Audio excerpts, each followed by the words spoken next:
उस अधिनियम के कौन कौन से आदर्श हैं, कौन कौन सी आकांक्षाएं हैं जो स्थापित की गई है उस अधिनियम के द्वारा, उनके बारे में बात करती है। उद्देशिका अधिनियम के उद्देश्यों एवं नीतियों को समझने में सहायक होती है।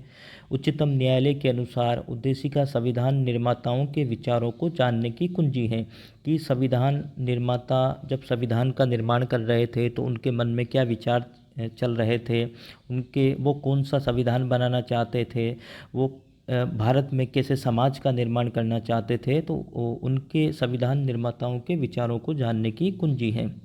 संविधान की रचना के समय निर्माताओं का क्या उद्देश्य था, वो किन उच्च आदर्शों की स्थापना भारतीय संविधान में करना चाहते थे, इन सब को जानने का माध्यम उद्देशिका ही होती है। अब हम उद्देशिका को पढ़ते हैं। We the people of India having solemnly resolve to constitute India into a sovereign socialist secular democratic republic and to secure to its all citizens justice, social, economic and political liberty of thought, expression, belief, faith and worship, equality of status and of opportunity, and to promote among them all fraternity, assuring the dignity of the individuals and the unity and the integrity of the nation. In our Constituent Assembly, this 26th day of the November 1949, do hereby adopt, enact and give to our selves this constitution.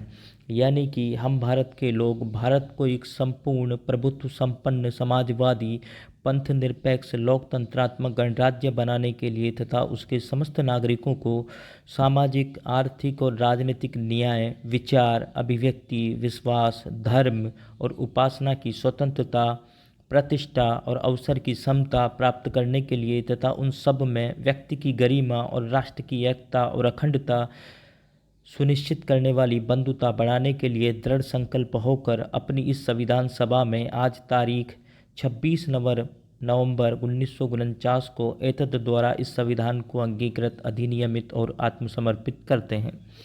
ये हमारे संविधान की उद्देशिका है, जो कि उद्देशिका के अंतर्गत जो स्रोत बताए गए हैं वो बताए गए हैं कि हम भारत के लोग, सोर्स क्या है, संविधान का जो स्रोत है वो क्या है, हम भारत के लोग, और संविधान का उद्देश्य क्या है। इसमें उन महान अधिकारों तथा स्वतंत्रताओं की घोषणा की गई है जिन्हें भारत के लोगों ने सभी नागरिकों के लिए सुनिश्चित बनाने की इच्छा की थी। इसके अंदर उन महान अधिकारों तथा स्वतंत्रताओं को बताया गया है जिनके बारे में भारत के लोगों ने सभी नागरिकों के लिए सुनिश्चित बनाने की इच्छा की थी। इसमें संविधान के प्रवर्तन की तिथि का भी उल्लेख है, यानी कौन सी तिथि को इसमें संविधान लागू हुआ, 26 नवंबर 1949 को इसको आत्मसमर्पित अंगीकृत किया गया। लेकिन जो पूरा संविधान है वो 26 जनवरी 1950 को भारत में लागू हुआ था। अब हम बात करते हैं इसके जो महत्वपूर्ण टॉपिक हैं कि संविधान का स्रोत जो है वो तो है हम भारत के लोग इस संविधान को अंगीकृत, अधिनियमित और आत्मसमर्पित करते हैं। पदावली से ये स्पष्ट है कि भारतीय संविधान का स्रोत भारत की जनता है और भारतीय जनता ने अपनी संप्रभु इच्छा को इस संविधान के माध्यम से व्यक्त किया है। यानी कि संविधान के अंदर संप्रभु कौन है, हम भारत के लोग, we the people of India. अगली बात आती है इसके जो महत्वपूर्ण जो करेक्टरिस्टिक्स है इसके, सोवेरिजन, सोशलिस्ट, सेकुलर, डेमोक्रेटिक, रिपब्लिक। हालांकि इसके अंदर जो तीन जो वर्ड है इस उद्देशिका के अंतर्गत, एक तो सेकुलर, एक सोशलिस्ट, एक है इंटीग्रिटी। ये तीनों जो शब्द है वो कॉन्स्टिट्यूशन के 42nd अमेंडमेंट 1976 के द्वारा जोड़े गए हैं। हालांकि जो इनकी जो भावना थी, सेकुलर और सोशलिस्ट जो डेमोक्रेटिक सिस्टम भारत में बनाया जाना था इस संविधान के हिसाब से, वो सेकुलर और सोशलिस्ट शब्द जोड़ने से पहले ही ये भावना इसके अंतर्गत प्रीएम्बल के अंदर विद्यमान थी। फिर भी हम बात करते हैं प्रभुता संपन्न की, कि ये जो सोवेरिजन जो हमारा कॉन्स्टिट्यूशन है, तो सोवेरिजन का मतलब क्या है। उद्देशिका के अनुसार भारत के लोगों ने भारत को एक प्रभुत्व संपन्न लोकतंत्रात्मक धर्मनिरपेक्ष समाजवादी गणराज्य बनाने का निश्चय किया है। प्रभुत्व संपन्न शब्द इस बात का घोतक है कि भारत आंतरिक या बाह्य दृष्टि से किसी भी विदेशी सत्ता के अधीन नहीं है। यानी कि भारत के ऊपर किसी का आंतरिक रूप से या बाह्य रूप से किसी शक्ति का कंट्रोल नहीं है, अन्य किसी शक्ति के अधीन नहीं है, विदेशी सत्ता के अधीन नहीं है। यह संप्रभुता भारत की जनता में निहित है। संप्रभु कौन है? भारत की जनता ही संप्रभु है। भारत अपनी विदेशी नीति के मामलों में भी पूर्णतया स्वतंत्र है कि वो अपनी विदेशी नीति को अन्य देशों के साथ किस प्रकार से हैंडल करता है, उसके मामले में भी भारत स्वतंत्र है। वह किसी देश से मित्रता और संधि कर सकता है। यानी भारत जो है वो आंतरिक रूप से और बाह्य रूप से विदेशी सत्ता के अधीन नहीं है।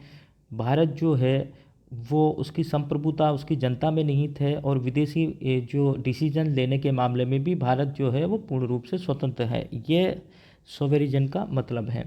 दूसरा जो शब्द है वो है डेमोक्रेटिक, लोकतांत्रिक। लोकतांत्रिक से क्या तात्पर्य है? इस बात का परिचय है कि भारत की सरकार की शक्ति का स्रोत भारत की जनता है। यानी तमाम प्रकार की जो शक्ति है उसका जो स्रोत है, ओरिजिन है, वो भारत की जनता है। लोकतांत्रिक सरकार जनता के लिए तथा जनता के द्वारा स्थापित सरकार होती है। जनता द्वारा निर्वाचित प्रतिनिधि देश का शासन चलाते हैं। वो जनता के प्रति उत्तरदायी होते हैं। 5 वर्ष बाद जनता को अपने प्रतिनिधियों को चुनने का अवसर होता है। 5 साल के लिए जनता अपने प्रतिनिधियों को चुनती है और हर 5 साल बाद वो रिटायर हो जाते हैं और उनकी जगह दूसरे व्यक्तियों को चुना जाता है शासन चलाने के लिए। वे जनता के प्रति उत्तरदायी होते हैं। 5 वर्ष बाद जनता को अपने प्रतिनिधियों को चुनने का अवसर मिलता है। ये लोकतांत्रिक हमारा जो संविधान है, हमारे जो देश की व्यवस्था है वो लोकतांत्रिक प्रणाली है, जहाँ पर सरकार जो लोकतांत्रिक सरकार होती है वो जनता की होती है, जनता के लिए होती है और जनता के द्वारा स्थापित सरकार होती है। अगला जो एक वर्ड है बहुत महत्वपूर्ण है हमारे संविधान के अंतर्गत, सेक्युलर। यानी सेक्युलर का मतलब होता है पंथ निरपेक्ष, जो कि संविधान के 42वें संविधान संशोधन द्वारा जोड़ा गया है। पंथ निरपेक्ष की धारणा संविधान में प्रयुक्त विश्वास, धर्म और उपासना की स्वतंत्रता।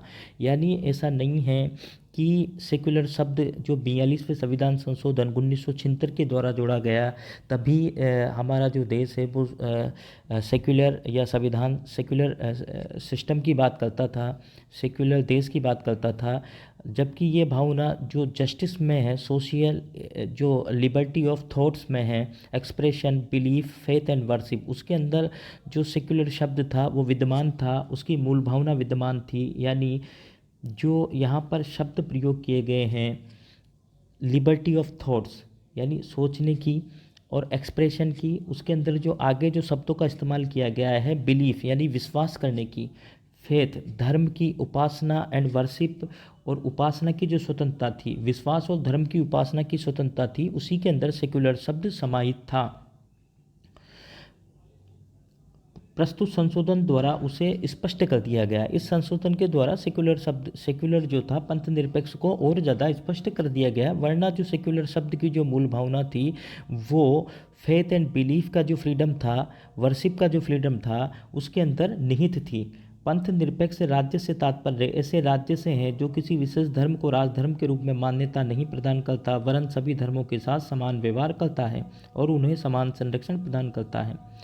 यानी सभी धर्मों का समान रूप से संरक्षण है सेक्युलरिज्म, सेक्युलर देश के अंतर्गत, और सभी धर्मों के साथ उसका समान व्यवहार है। अरुणा राय बनाम भारत संघ के मामले में अपने हाल के निर्णय में उच्चतम न्यायालय ने ये कहा है कि पंथ निरपेक्षता का सकारात्मक अर्थ है जिसके अनुसार सभी धर्मों का ज्ञान होना और उनके प्रति आदर का भाव होना चाहिए। उनके प्रति आपस में आदर की भावना का बीज पैदा करना है कि सभी धर्मों के बीच प्रति जो भारत के जो नागरिक हैं उनके वो आदर का भाव रखें। न्यायमूर्ति श्री धर्माधिकारी ने कहा कि संविधान की उद्देशिका तथा अनुच्छेद 25 से 30 तथा भाग 4 है, यानी उद्देशिका के अंतर्गत और जो भारत के संविधान के अनुच्छेद 25 से 30 है, 25 से 30 के अंदर right to freedom of religion की बात की जाती है, की है भारतीय संविधान में। और भाग जो 4A है यानी जो फंडामेंटल ड्यूटीज़ है में पंथ निरपेक्षता शब्द को जोड़ा गया। संविधान के 50 वर्षों के कार्यकाल में इसका तात्पर्य सभी धर्मों के प्रति तटस्थता और उपेक्षा माना गया था, किंतु कि सभी धर्मों के प्रति तटस्थ रहेगा किंतु इससे हम विभिन्न धर्मों के मानने वाले लोगों के बीच आपसी गलतफहमी को दूर करने तथा एक दूसरे के प्रति आदर का भाव उत्पन्न करने में विफल रहे हैं। अतः हमें पंथ निरपेक्षता का सकारात्मक अर्थ लेना चाहिए। पंथ निरपेक्षता को हमें पॉजिटिव रूप से देखना चाहिए, जिसके अनुसार नागरिकों को धर्म का ज्ञान कराया जाना चाहिए कि दूसरा जो धर्म है उस धर्म क्या है, वो क्या बात करता है, कौन से सिद्धांतों की पालना करने के लिए बोलता है, ताकि उनमें एक दूसरे के प्रति आदर का भाव हो। जब व्यक्ति एक दूसरे के धर्म को जानेगा, उसको करीब से देखेगा, तब उसके मन में एक दूसरे समाज के प्रति, एक दूसरे धर्म के प्रति जो है वो आदर का भाव उसमें उत्पन्न होगा। इसी प्रकार से एक महत्वपूर्ण जो शब्द है वो है समाजवाद। समाजवाद शब्द को भी 42वें संशोधन के द्वारा जोड़ा गया था। उद्देशिका में प्रयुक्त आर्थिक न्याय पदावली में समाजवाद की जो धारणा थी वो निहित है। समाजवाद में जो उद्देशिका के अंतर्गत जो आर्थिक न्याय है, यानी जो कि जस्टिस है, इकोनॉमिक जो जस्टिस है, उसके अंदर समाजवाद की भावना अंतर्निहित पहले से ही थी। जैसा कि हम बात करते हैं कि डी.एस.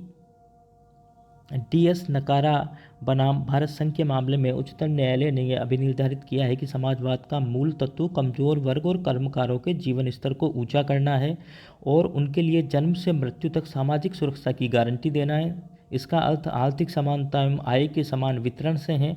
आर्थिक समानता हो, सभी की आय समान हो, ऐसा नहीं हो कि कोई व्यक्ति बहुत ज़्यादा अमीर हो जाए और समाज के अंदर आय के अंदर काफ़ी ज़्यादा अंतर आ जाए। यह गांधीवाद और मार्क्सवाद का अनोखा मिश्रण है जो निश्चित रूप से गांधीवाद की ओर झुकता है। यह वही समाजवाद का स्वरूप है जिसकी स्थापना हम भारत में करना चाहते हैं।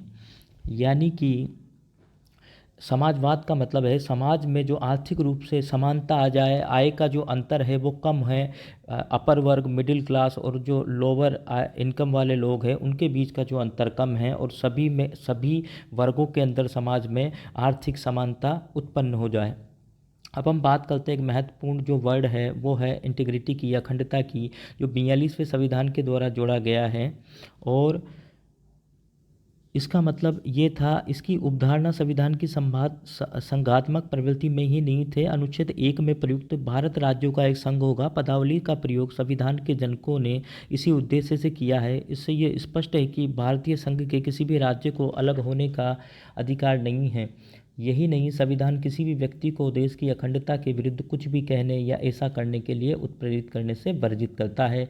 अनुच्छेद 19 जो है 19 के अंतर्गत राज्य को नागरिकों की स्वतंत्रता का देश की अखंडता के आधार पर युक्त निर्बंधन लगाने की शक्ति प्राप्त है। यानी जो आर्टिकल 19 के अंतर्गत जो फ्रीडम ऑफ स्पीच के जो प्रोविजंस हैं उनमें युक्त निर्बंधन लगाए जा सकते हैं। अगला जो गणतंत्र, जो रिपब्लिक जो शब्द है उसका मतलब ये है कि हेड ऑफ द जो कंट्री है वो इलेक्टेड होता है, उसका मतलब होता है रिपब्लिक। रिपब्लिक शब्द से तात्पर्य भारत में वंशानुगत राजा की परंपरा का अंत हो गया और भारत का जो राज्याध्यक्ष जनता का अप्रत्यक्ष चुना हुआ प्रतिनिधि होता है। भारत का राष्ट्रपति एक निश्चित अवधि 5 वर्ष के लिए चुना जाता है। यानी जब head of the country elected होता है तो ऐसे देश को गणराज्य या रिपब्लिक कहा जाता है और वो भारत में 5 वर्ष के लिए चुना जाता है राष्ट्रपति। देश की समस्त कार्यपालिका की जो शक्ति होती है वो राष्ट्रपति में निहित होती, किंतु वह उसका प्रयोग मंत्रिमंडल की परामर्श से करता है। यानी जो संविधान का जो उद्देश्य है उसमें न्याय की बात की गई है, जस्टिस की बात की गई है। कौन सा जस्टिस? सामाजिक, आर्थिक एवं राजनीतिक जस्टिस।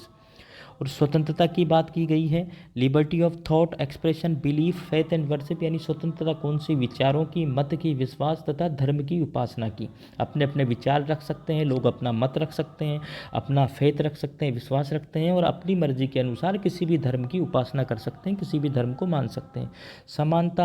समानता की बात की जाती है, equality of status and opportunity की बात की जाती है। समानता कैसी हो?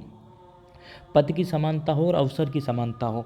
सभी को, भारत के सभी नागरिकों को जो है वो समानता हो, अवसर की समानता और पद की समानता उपलब्ध हो।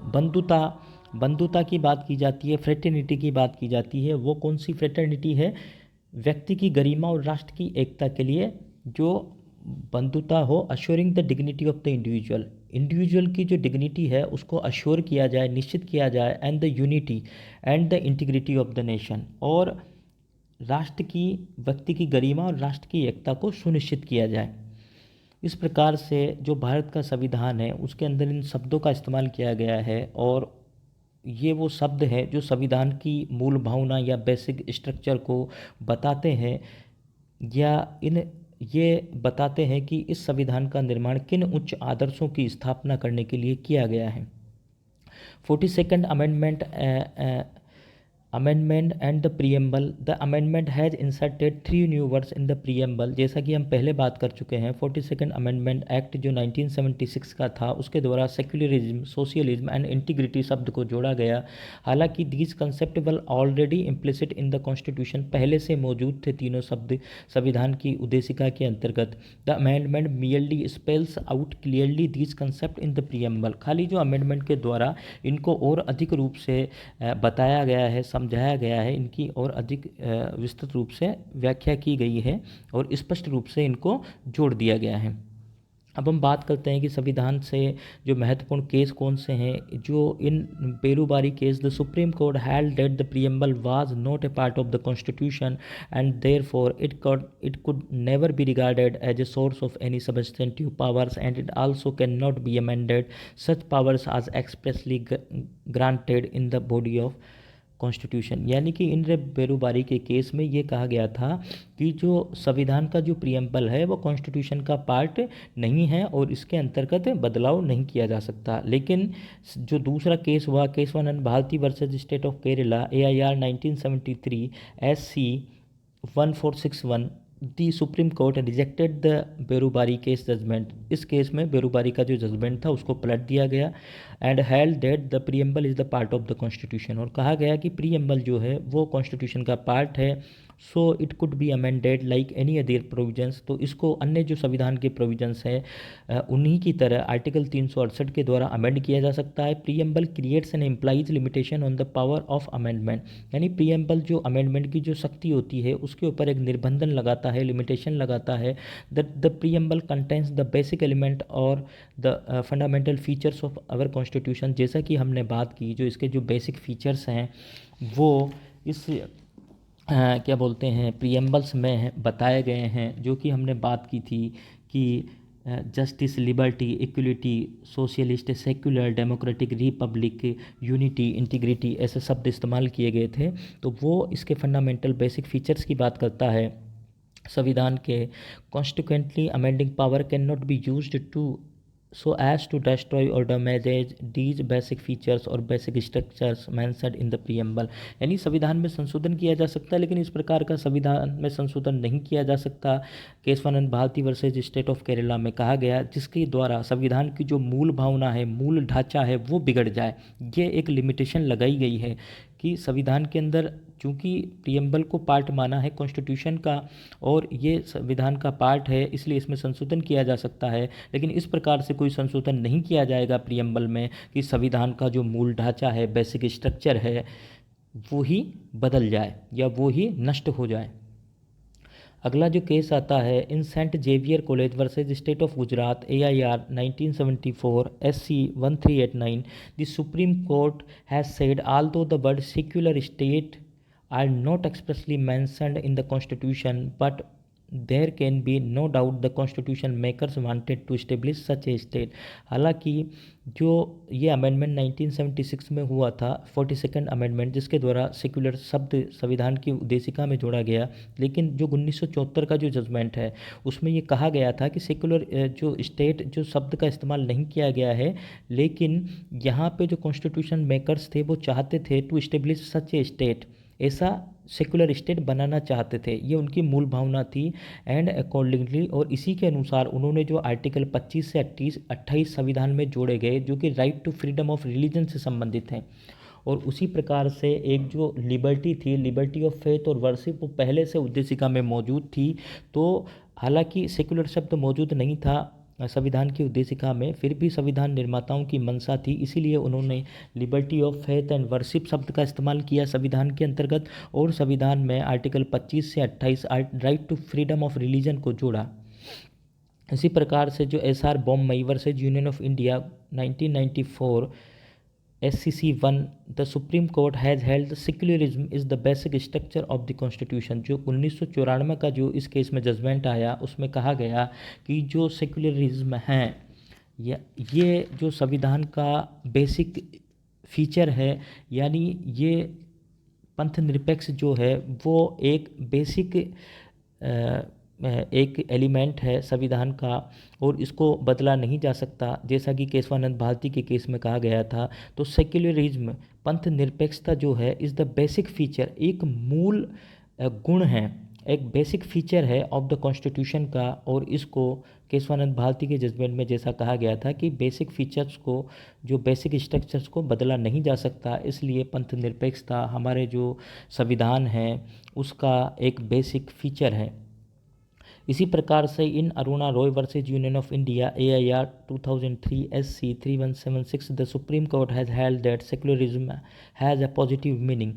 इस केस में कहा गया था कि जो पंथ निरपेक्षता का सकारात्मक अर्थ के रूप में लेना चाहिए और नागरिकों को धर्म का ज्ञान कराना चाहिए ताकि उनमें एक दूसरे के प्रति आदर का भाव उत्पन्न हो। यानी इस केस में कहा गया था कि सेक्युलरिज्म एक पॉजिटिव मीनिंग के रूप में लेना चाहिए, that is developing understanding and respect toward different religion. और व्यक्तियों को एक दूसरे जो नागरिकों को एक दूसरे जो धर्म हैं उन धर्मों का ज्ञान कराया जाना चाहिए ताकि वो एक दूसरे के प्रति आदर का भाव रख सकें। ये हमने जाना संविधान की उद्देशिका के बारे में। धन्यवाद।